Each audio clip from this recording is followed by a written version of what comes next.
right, welcome to another episode of Piecing It Together, the podcast where we take a look at a new movie and try to figure out what movies inspired it.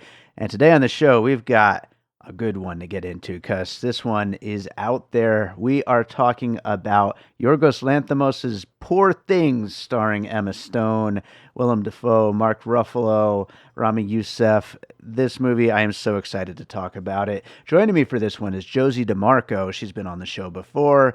We have a great conversation, lots of great puzzle pieces to get into, lots of little side tangents to get into, all kinds of stuff to talk about with this movie. So that's coming up in a second. Before we get to it, I do want to remind you, as always, to make sure you are subscribed to Piecing It Together wherever you listen to podcasts. You can follow us on social media at PiecingPod. And don't forget to join our Facebook group, Popcorn and Puzzle Pieces, where we continue the conversation about all the movies we talk about here on the show.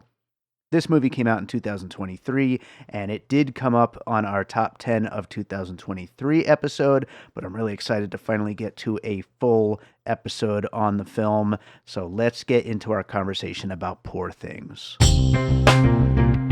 All right, I'm here with Josie DeMarco to talk about Poor Things. I am so excited to talk about this one, Josie. How are you doing? I'm doing great. I just want to say right off the bat, this is the best movie I've seen all season. Nice. And it's surreal, it's visionary, unique, original, surprisingly sweet and inspiring. And as an autistic woman, I don't know if you knew this about me, but I'm on the autism spectrum. Okay. I can relate a lot to Bella Baxter, minus the sex part, obviously, but like her mental age is younger. I've always felt younger, and like also like a trademark of some autistic people say like have no filter, and like also like her like curiosity I can relate to as an autistic person, and like also her love of books. Yeah. And like this is a great film like for the autism community, I think. That is really cool, and I'm really glad you're bringing that up and sharing that, because like I do think that has to be a big part of the draw for making a movie like this. Like, obviously Emma Stone is going all out with Yes. this, with this performance, but she also produced the movie and Yes. is clearly hand in hand with Yorgos Lanthimos in making this, as well as with the writer Tony McNamara. Oh, yeah. You told me beforehand, did you read the book? I did. So was any of that there in the book? Okay, here's the thing. The book, it's similar in plot, but it's much different as far as story and like emotion. Like Bella is more of because in the book it's more so like other people's perspective of Bella, whereas in the movie it's through her point of view. Sure. And like back to what I was saying with like really to the autism angle. Yeah. Like a lot of people on the spectrum, like their senses are heightened or like they're extra sensory sensitive. And so like we see like through the way the movie is filmed, like how Bella senses the world around her and like the images. Yeah. I think that's going to come up in a lot of puzzle pieces as well, because like that is a major thing of placing you in that point of view of this very unique character. And I think there's so much to that. And like, a very sad stat is that 9 out of 10 women on the spectrum experience sexual violence. Luckily, I'm not one of them. Thank God. And like in the film, obviously she's taken advantage of by Mark Ruffalo because he knows like that innocence, that like naivety to her like special needs aspect of her, and he takes advantage of that as well as some other people in the film, and that sadly happens in real life. Yeah. We may not want to admit there has been a lot of progress made for individuals with special needs, but of course there's a lot more to go. And anyway, this film is like really, I don't mean to sound like a broken record, but in a way, kind of like an allegory of like the autism experience in a way. And it's interesting, as someone on the spectrum, I've always gravitated more towards characters who are like accidentally autistic, like who weren't intended to be written as autistic, but like a lot of autistic people Interesting. can relate to. Yeah. Kind of like a lot of autistic kids like SpongeBob because like he has Sure. no filter, like I said. And Mhm. like another example, Luffy from One Piece or Bella Baxter. And like I saw a couple of other tweets and like in social media comments by autistic people saying, "Oh my God, I see myself so much in Bella." Yeah, for sure. Well, that's interesting. One other like little tangent before we like jump into puzzle pieces here. I did see like an article. I think it was in Vulture about like is this the female experience that we want to see represented in a movie? And like I don't think this movie is trying to tell just the female experience. Like you're talking about the autistic experience from this character's point of view. I think there's a lot more to this than just like, oh, this is a woman in the world. I think that this is. Yeah, I think that's a very superficial way of looking at it. Yeah, exactly. I think that there's a lot more to this character and this journey. With Frankenstein monster-esque, like special needs people being viewed as like other non-human. Yeah. It's Anyway. Yeah, there's a lot to it, but we're gonna get into a lot of that along the way. Let's just get into puzzle pieces. All right, my first piece is Frankenhooker from 1990, directed by Frank Henenlotter. So Jeffrey is a mad scientist and med school dropout. In fact, he's been kicked out of quite a bit of schools in New Jersey. He's in New Jersey, and Elizabeth, his wife-to-be, is run over by a lawnmower on her birthday and assembling her body parts, as well as the body parts of dead prostitutes. He brings her back to life. It is completely ridiculous, but worth the watch. Jeffrey is a total scumbag, and you actually side with Elizabeth. Yeah. So, not to spoil, but Jeffrey gets his comeuppance.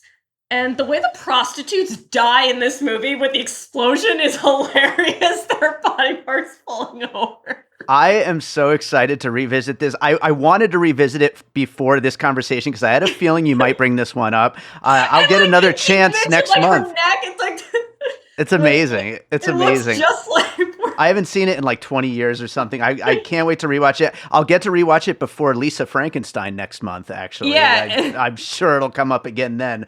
But yeah, what a great piece. And I saw it, like I said, I haven't seen it in like 20 years or something, but I saw some people on Twitter posting some side-by-sides of some of the shots and like, it's perfect. It is great. And yes. Great puzzle piece to kick this thing off with. I love it. I don't know if I think it's on Shudder. Is it? Okay. It might be. Okay. I'm gonna definitely be All right, watching what's that. What's your soon. First piece? My first piece is The Wizard of Oz. I think we're talking about that point of view.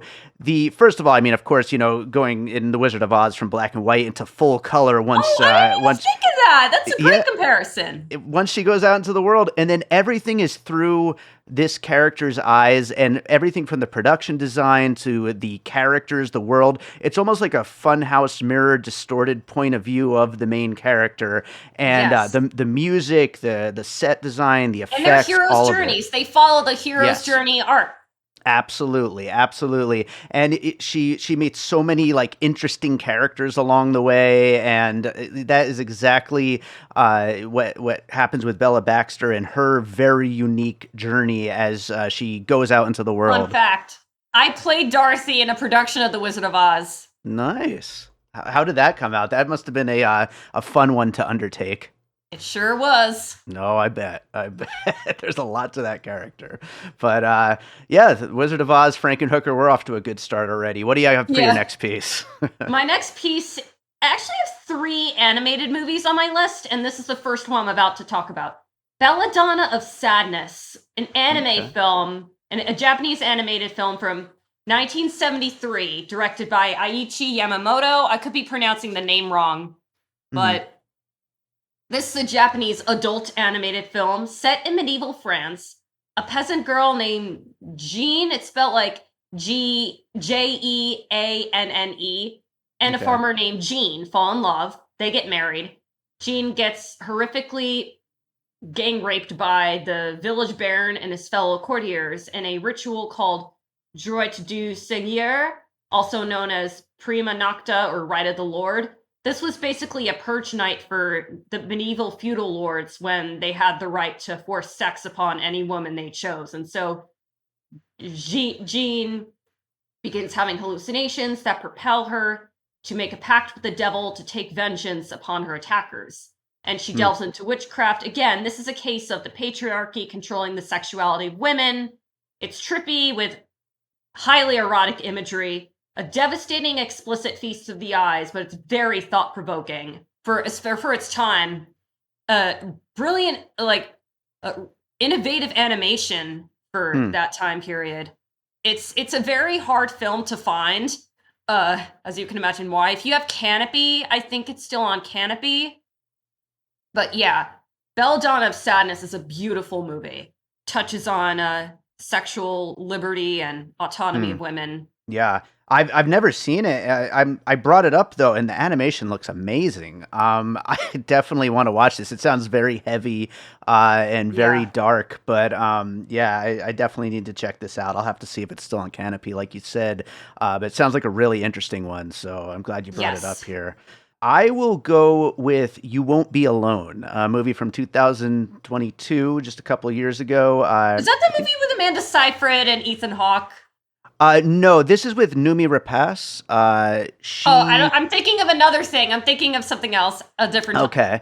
Yeah, no, this one, she's not even in it that much. Like, she's on the cover and she's like promoted as like the main star, but really she doesn't even come in for like an hour into the movie. But essentially what's happening, it's a very like Terrence Malick style film where basically this witch has been cursed for her soul to live out. So I brought up a witch movie, you wrote another witch. That's why I was like, I got to go to this one next. So yeah, absolutely. Yeah, her soul is like continuously being transported into new bodies, and she has to keep experiencing life through different eyes. And as we find in like the opening of Poor Things, you know, this was another person at some point who, you know, for reasons we'll probably get into at some point, we always get into spoilers here, you know, has tried to kill herself, and now she ends up as this new person, and she's experiencing the world, and both characters are very hungry to learn about the world and to get these opportunities to see the world through these fresh eyes. And that is a very like strange but like kind of lyrical film that like unfolds in ways that you just don't expect as it goes on, and is a really cool movie. And for people who haven't seen it, I like Noomi Rapace. Yeah, she's great. She's really good at it. It sounds almost folklorish. It is. It very much is. And I think you'd probably like it a lot. Yeah, sounds. My next, and this is another animated film, Blood Tea and Red String from 2006. It's stop motion, directed by Christiane Kavask. I don't know how to pronounce her last name, but it's spelled like Cevgvaske. So another feminist fairy tale, also got very gothic. I consider it much more gothic. So there's a class warfare between the aristocratic mice. The aristocratic white mice and the creatures who dwell under the oak. And the creatures under the oak are more provincial and peasant-like, whereas, of course, the white mice are the rich ones. And the aristocratic mice task the dwelling creatures to design a doll. And then after making her, the creatures form an attachment to the doll, and they're resistant to handing her over to the mice. And then the mice steal the doll one night, and the creatures who dwell under the oak embark on a fantastical adventure to retrieve the doll. The astounding stop motion and sets here is an achievement of filmmaking. There's no dialogue, so the storytelling is all through the movement of the critters and the imagery. And such direction takes a heavy degree of difficulty. Not to mention, it took the director 13 years to make this. Wow. And every hour of effort she put into this film is visible on screen. It's available to watch on YouTube and Tubi. And there's a great essay from Fangoria magazine by about the film from film historian Alexandra Heller-Nicholas. She says, but it's the floppy doll herself who lies at the heart of the film, the objectified female commodity to be stolen, fought over, defended, and died for. In an animated film, the central figure is so explicitly lifeless in a remarkable creative decision, existing as she does almost equally lifeless creatures that Kvast's jaw-dropping skills as an animator have brought to life. Trapped in lifelessness, it's hard to miss the film's feminist agenda on this front, where a woman-shaped bag of cloth becomes the quarry in such a heated battle between dueling factions. And they all dream of her coming to life, pretending in multiple ways that she is a real girl and not just some old fabric and soft cotton wadding. Wow. Yeah, that it sounds so good. You know what? I'm remembering as you're describing this movie, I think this came up on our episode of Guillermo del Toro's Pinocchio as a puzzle piece, and I need to see this. This is another one as far as animation is concerned that I have not seen, but that looks incredible. The stop motion in this is just absolutely beautiful. And as far as it as like a puzzle piece here, I mean, and like such a uniquely fantastical feminist story, like I think it's a really interesting one to bring up. So yeah, this sounds like a great one to include here on the list. I love that.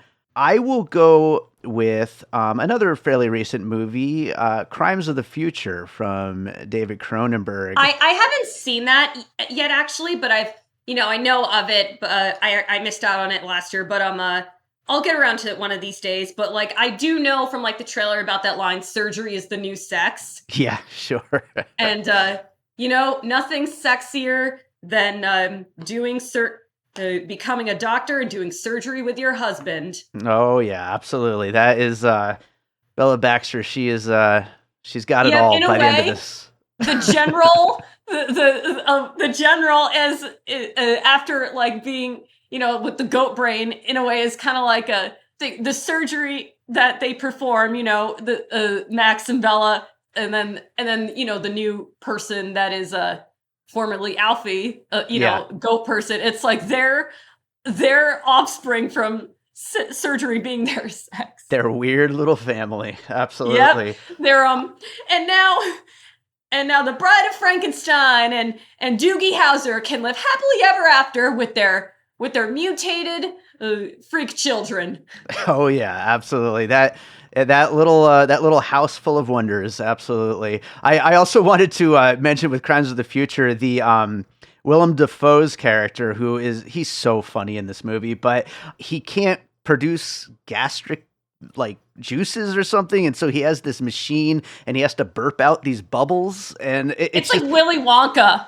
It's so gross, and that's part of the comparison to Crimes of the Future, because Crimes of the Future imagines a very gross future of science and strange like technological advancements, and so all the grossness of that reminded me a lot of that. If AI tries to replace doctors, I can only imagine. Mm-hmm. Yeah, it works, but it's also disgusting.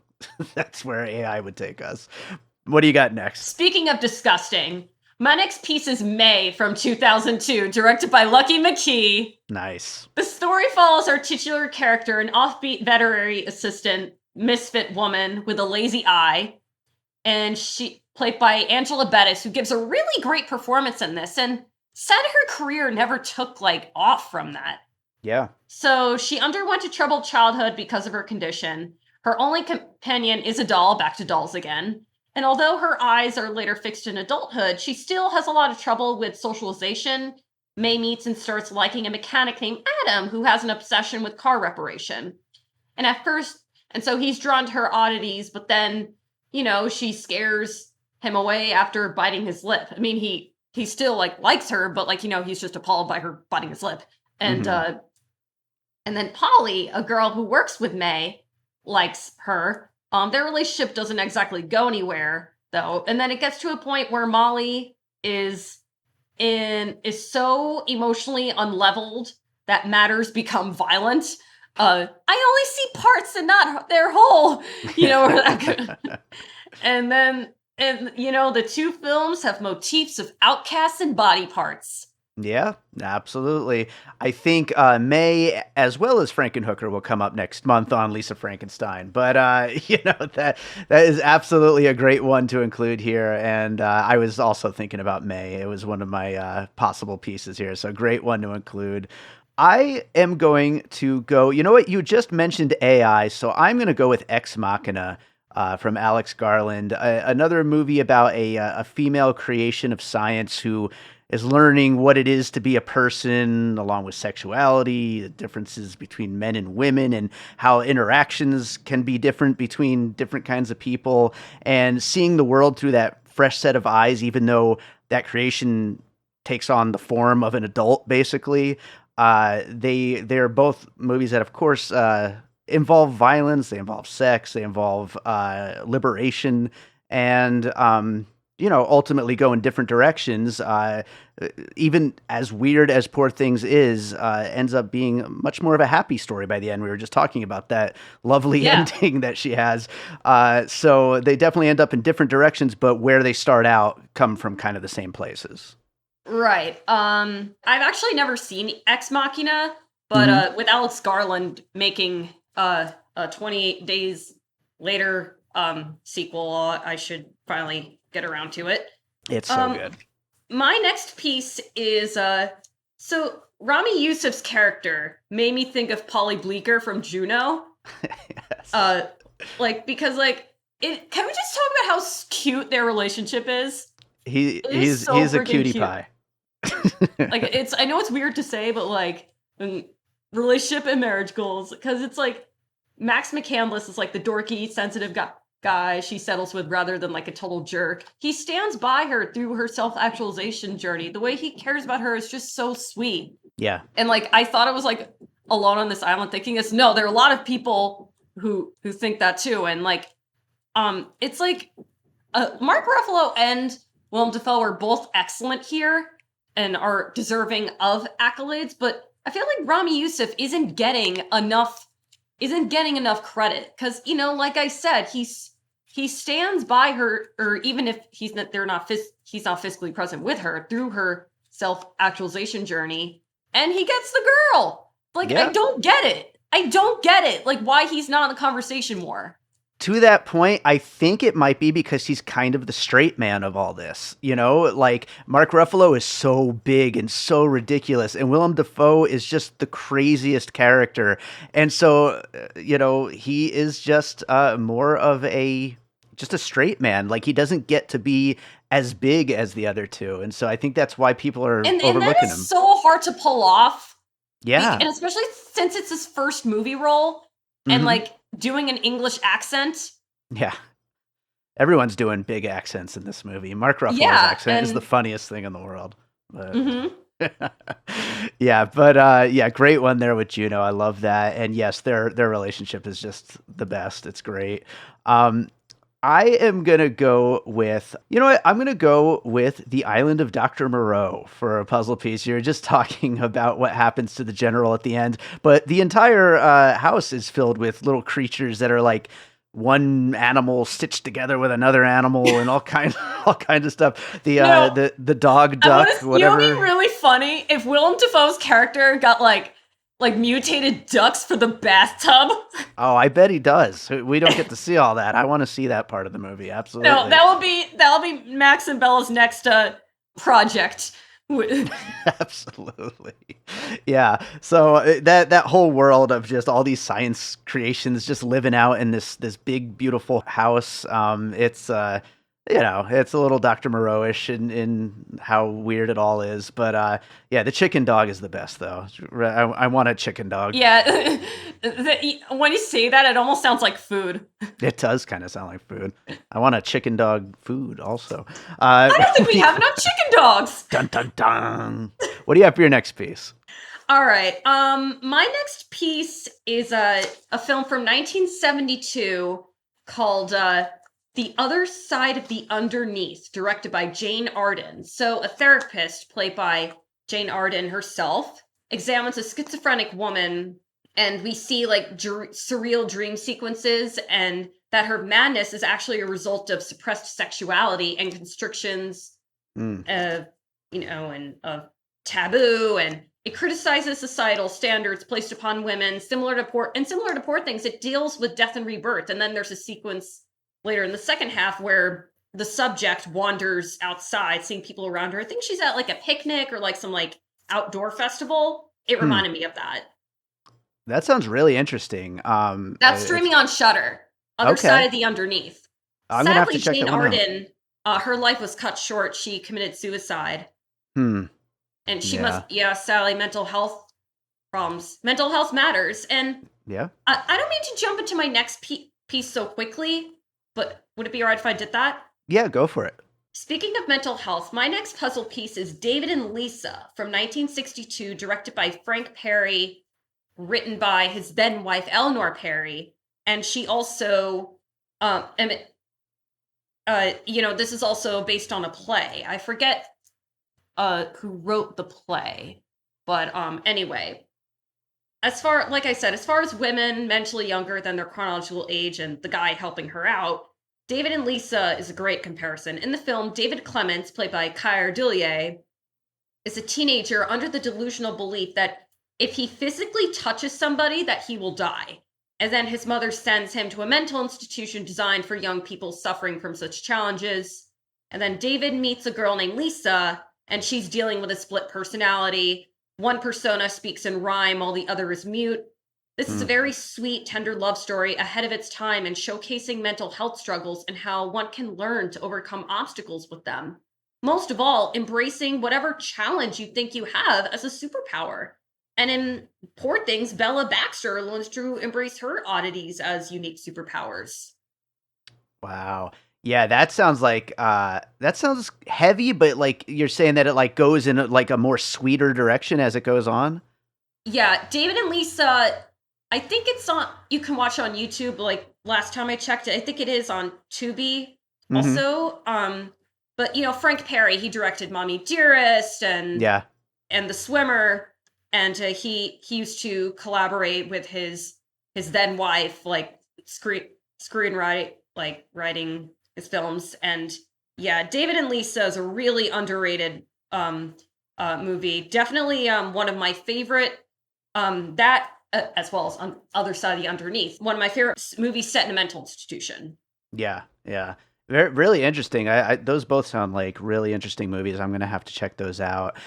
Speaking of the mental health aspect, I'm actually going to go to Yorgos Lanthimos' own film, Dogtooth, from 2009. Oh yeah, the ending really gave me Dogtooth vibes. Yeah, it seems like, and it also seems the other way around. Like if Dogtooth hadn't been so insanely disturbing, maybe if it was a little bit of a lighter film, this could be what happens after those children go out into the real world after what their fathers put them through in that movie. It's such a strange, disturbing movie.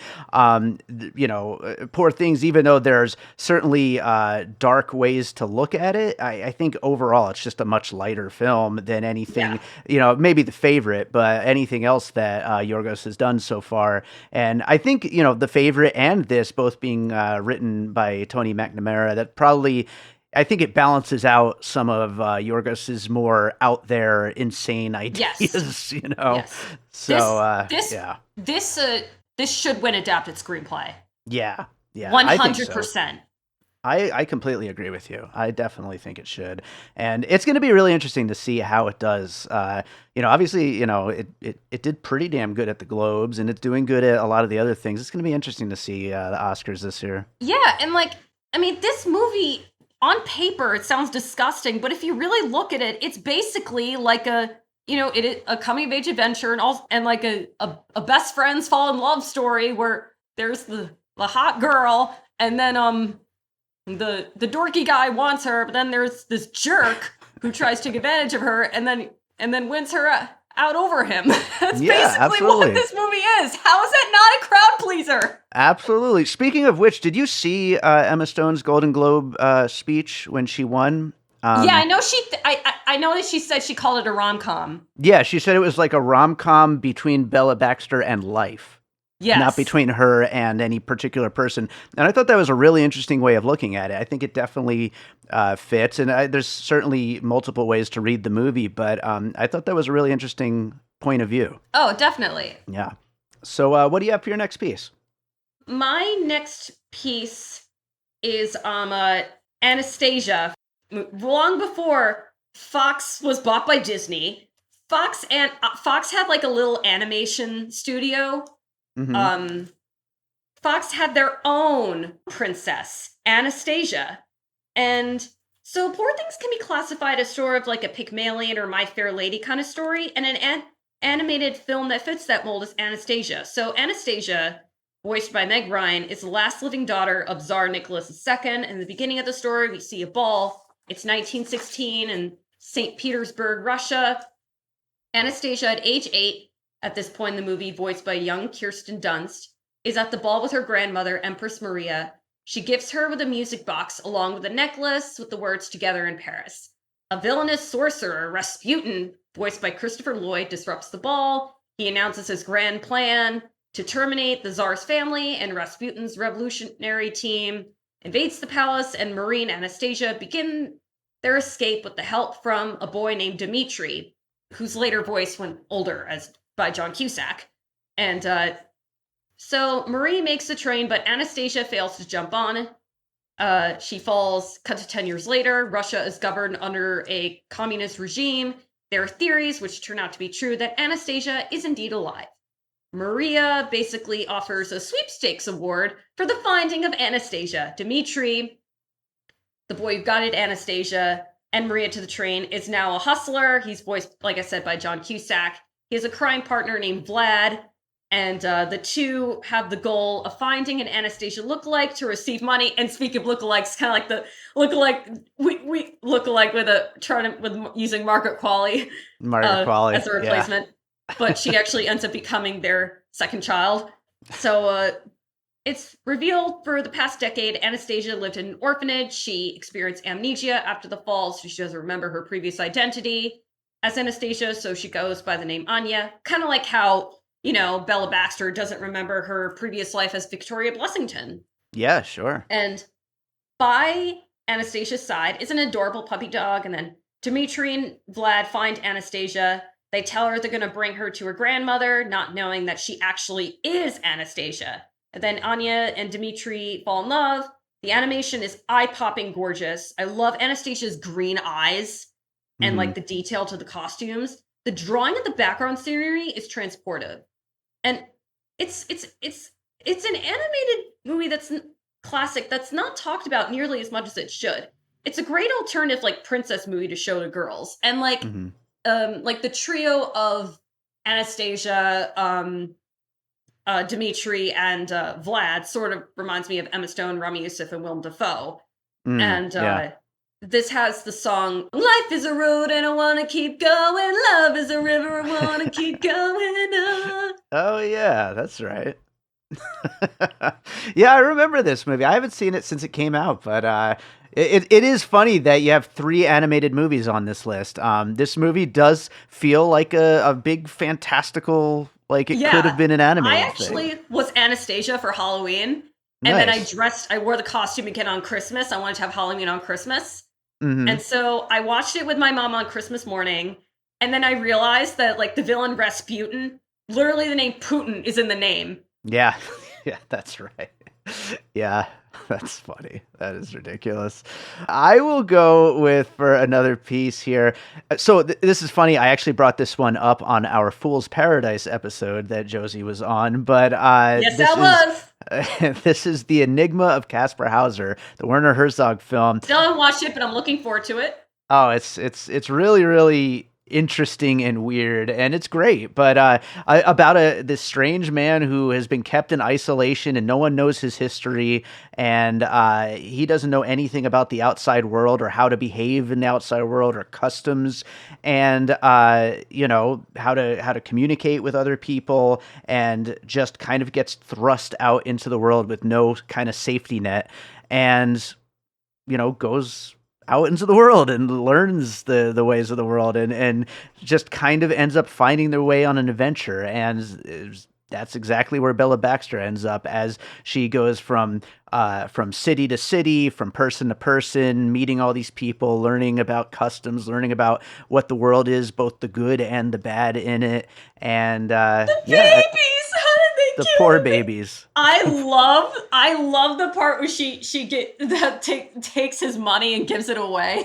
Oh my God, yeah. And then he's like gambling, like with a sour face.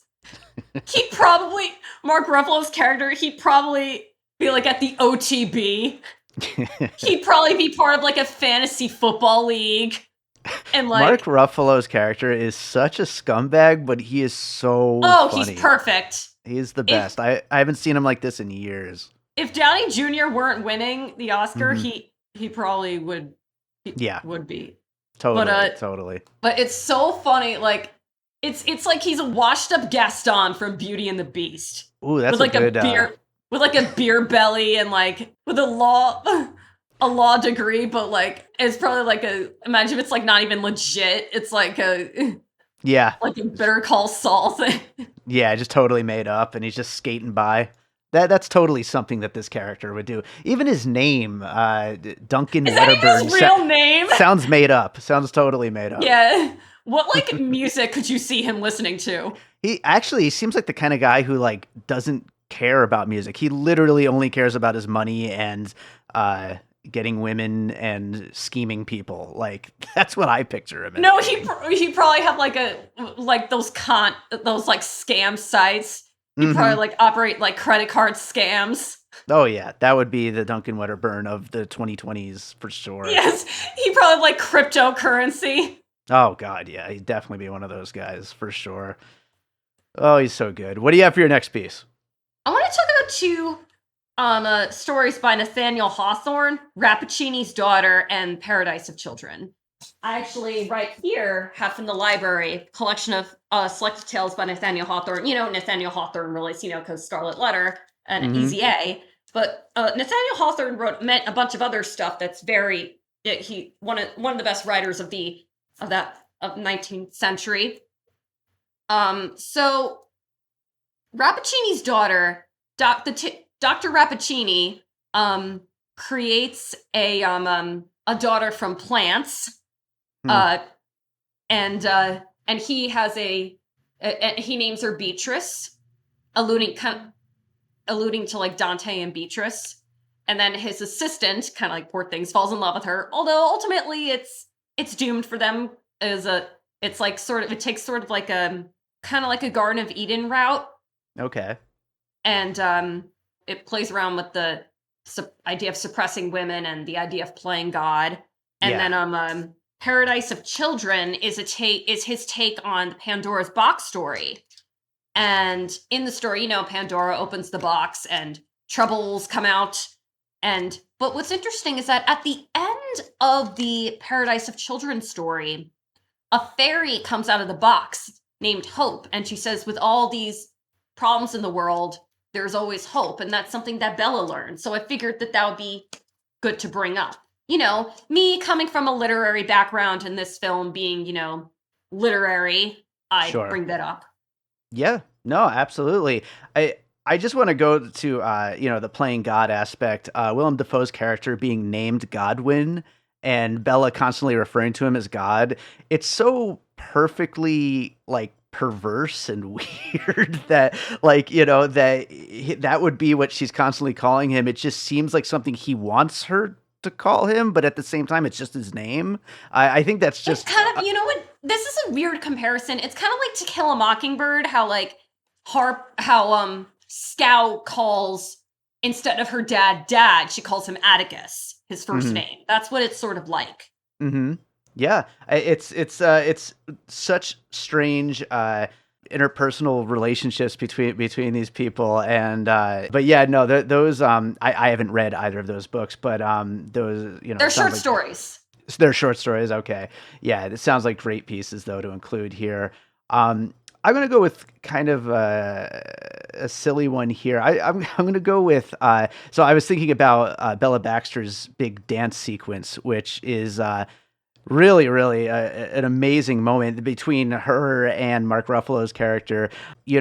I was thinking a little bit about Stop Making Sense, the Talking Heads concert film. David Byrne's dance movements are so like odd and kind of childlike and kind of out of this world in a way. And some of these like moves that they're doing as they dance really reminded me of that kind of like anything goes, like interpretive dance kind of thing. You could also say in the beginning of the film, before Bella has really kind of developed her motor skills and she's still kind of like crawling around and moving strangely, you could kind of see some of that influence in that as well. It's funny you bring up David Byrne because David Byrne is autistic. Oh, yeah, that's actually, yeah, that's true. So I think that plays right into exactly the kind of point of view, I guess, of the way that the Bella Baxter character is kind of written and portrayed. And back to the autism angle, the temper tantrum she has in the carriage when she wants to go outside, that is very similar to like particularly like young autistic children, like what temper tantrums could be like that I've experienced myself younger. Well, it's such an interesting character, and it's really interesting to hear about that, like that, how much that kind of mirrors some people's experiences, and for people on the autistic spectrum. But yeah, what do you have for your next piece? Well, one film I thought of bringing up was Freeway. Speaking of fairy tales, I've actually never seen that. It's like a take on like a Little Red Riding Hood with Reese Witherspoon. Yeah, yeah. And Kiefer Sutherland kidnapping her is kind of like Mark Ruffalo basically kidnapping Bella. I always wanted to watch that movie. It looked really good, but it's on Shudder. Is it? It's pretty fun. And then I wrote you said that sometimes you have, my last puzzle piece really is a playlist of songs that I think could connect. Okay, cool. Bring Me to Life by Evanescence. Wake me up inside. Like Evanescence. I could picture like Mystery Science Theater saying like, Evanescence, the Bride of Frankenstein tour. Wake me up inside. Hell yeah. Bring me to life. We're living a lie. There's nothing inside. I think Bella would love that song. Absolutely. It sums up. It relates to the movie. Bring Me to Life. Absolutely. Yeah. That's a great one. For the themes of sexuality, Strip by Adam Ant. Just following ancient history. Will you strip for you and strip for me? Great song. Classic. Absolutely. The Portugal dance sequence, I don't know why. It makes me think of, well, the song Tripping Billies by Dave Matthews Band makes me think of that scene. I don't know why. Eat, drink, and be merry. For I could tomorrow see we'll die. Ruffalo's little dance movements with his kicking his legs out. I could see that to that song. I could see him being a Dave Matthews fan. Yeah, for sure. Oh, and more. And then songs that could describe Max's longing for Bella. That song, Back Here, Baby. Also, Poor Max. Yep, Slide by Goo Goo Dolls. Why don't you slide? Put your arms around me. What you feel is what you want. What you are is beautiful. Great song. Black Balloon, also by the Goo Goo Dolls. Another great song. I have to bring up Mr. Brightside by the Killers. Like, I like to imagine, like, Ramy Youssef talking to Gerard Carmichael since they're friends. Like, imagine, like, he and Gerard Carmichael's characters in the movie were, like, friends. He's, like, going to him for advice. He's like, she's off with Duncan, and now they're going to bed, and my stomach is sick, and it's all in my head, but she's touching his chest now. He takes off her dress now. And that chest is Mark Ruffalo. Oh, yes! Or, Everything You Want by Vertical Horizon. He is everything you want. He is everything you need. He is everything inside of you that you wish you could be. This is a killer playlist. You need to make this playlist, and then we'll add it in the show notes, because these songs all are awesome. Be Like That by Three Doors Down. Yeah. If I could be like that, I would give anything just to live one day. Oh, yeah. Now, the only thing you're missing, do you have a Matchbox 20 song to tie this in with Barbie? Oh, yeah. I was thinking Real World. Sent to world about me without someone else. There you go. Also, the song You Learn by Alanis Morissette. You live, you learn. Kind of like Bella's journey. Sure. And then at the ending, when Bride of Frankenstein and Doogie Howser and their mutant children live happily ever after. The song Since They're Drinking Champagne. Champagne Supernova by Oasis. Someday you will find me underneath the landslide in a champagne supernova in the sky. I think the music video used a lot of fisheye lenses too. So I mean, no, stop! I think so. Pretty That's sure. Awesome. So there you go. That brings it all home right there. I love it. Absolutely. That is a great playlist. Make that playlist on Spotify. We'll add it to the show notes. That's great. Lots of great stuff on there. Well, I think that is a good place to wrap up our puzzle pieces here. I will read down our list and then we'll get into some closing thoughts. We talked about Frankenhooker, Wizard of Oz, Belladonna of Sadness, You Won't Be Alone, Blood Tea and Red String, Crimes of the Future, May, Ex Machina, Juno, The Island of Dr. Moreau, The Other Side of the Underneath, David and Lisa, Dogtooth, Anastasia, The Enigma of Caspar Hauser, a few different short stories, Stop Making Sense, Freeway, and then we got a great little playlist in there, some songs that would fit in with Bella's journey. I think we got into so much different stuff here with Poor Things. Is there anything you wanted to mention that we didn't quite get into with puzzle pieces here? Corpse Bride. Ooh. Another movie I considered putting on was I didn't get time to watch it again, but it's called Frankenstein Created Woman. And I've heard of that, yeah. Similar to this, it has a woman who commits suicide and then is brought back to life. I was also thinking about, I guess I'll just throw it in as one last puzzle piece for me. Working Girls, the Lizzie Borden Working Girls from 1987. We actually covered it over on Awesome Movie Year. But in that movie, it's basically set in a brothel, and all the prostitutes in between servicing various Johns, they kind of like chat about life and talk about the ridiculous requests of these men, and they're all kind of treated as like just these ridiculous idiots who have their kinks and weird oddities. And to the whole Paris section of Poor Things, I mean, these guys are all very strange, and so it definitely made me think of that as well. But I mean, I think we got into so much different stuff here. I would just, reiterate just how great all these performances are. They're all so damn good in this movie. Emma Stone, it's her crowning achievement, I think. I think so too. Like, I think Best Actress is such a tight, this year is such a tight, tough call between Lily Gladstone, Emma Stone, and Sandra Hüller. But of those, as of today, I could change my mind depending on the day, but I think I'd give the edge to Emma Stone because it's the most it's such a difficult performance. Yeah.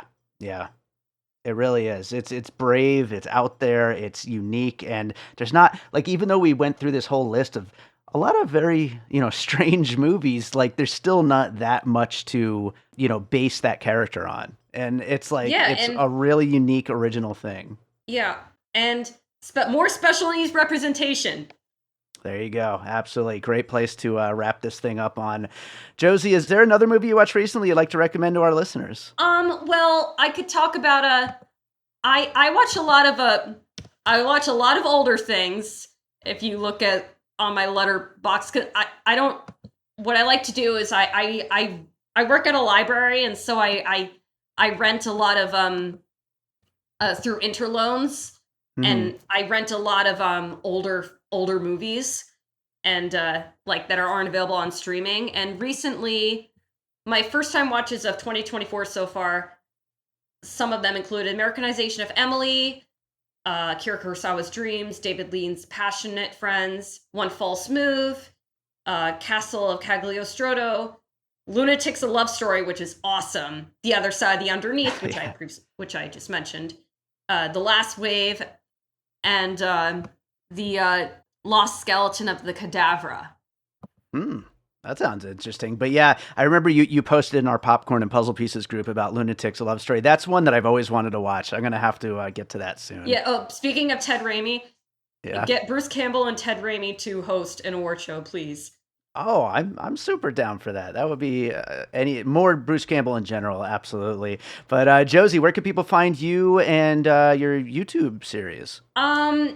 Look up my name, Josephine DeMarco, And you can also follow me on Twitter, and you can follow my Instagram, Positive Poems, where I write poetry.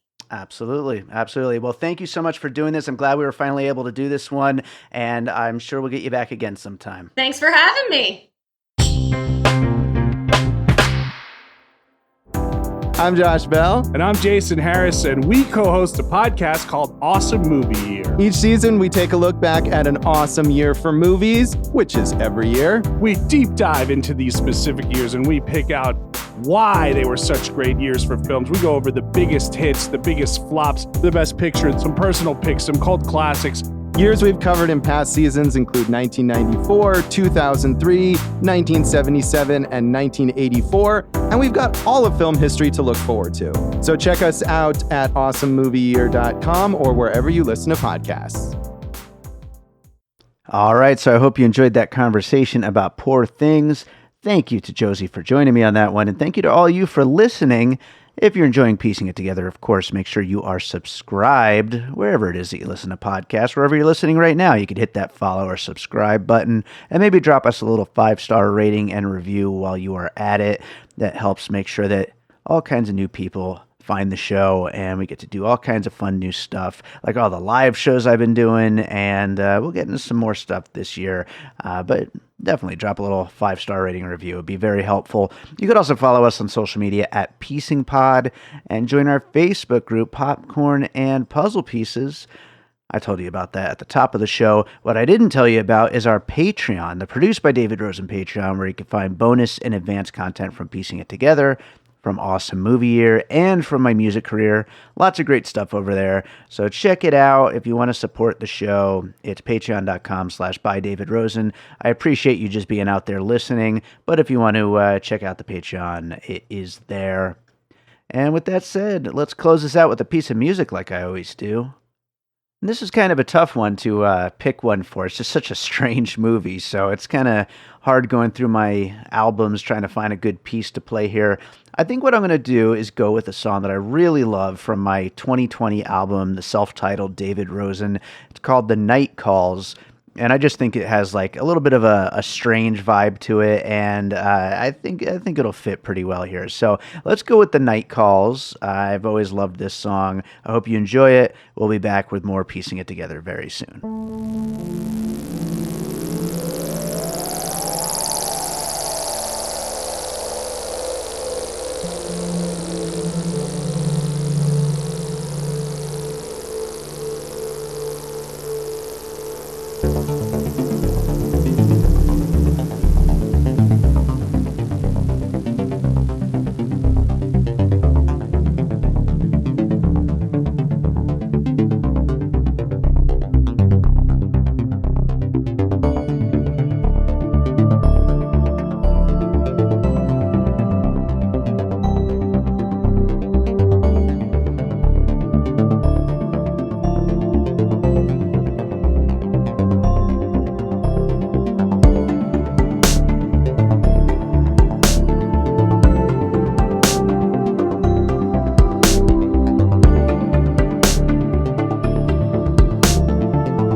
An All Points West production, produced by David Rosen in Las Vegas.